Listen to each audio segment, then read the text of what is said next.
Even though we know biologically that life begins at fertilization when a whole, individuated, genetically distinct living human organism is formed with a unique set of DNA, all the DNA required to grow into the child and the adult you'll eventually become is present from that very moment. 95% of biologists agree that life begins at fertilization, even those who would call themselves liberal atheists, pro-choice.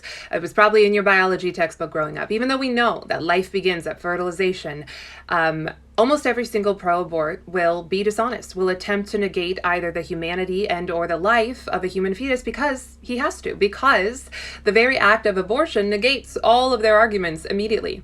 They scream about my body, my choice, and bodily autonomy. What about the fetus's body and his choice and his bodily autonomy?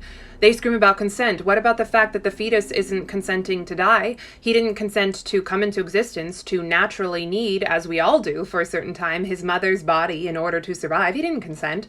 They scream about force. What about the fact that you are forcing death on an innocent, genetically distinct human life? They scream about control, as if we're all just megalomaniacs who want to control women and their bodies for some strange reason, as opposed to protect innocent human life. What about the fact that you are forcing fatal control on a body and a life that is not your own?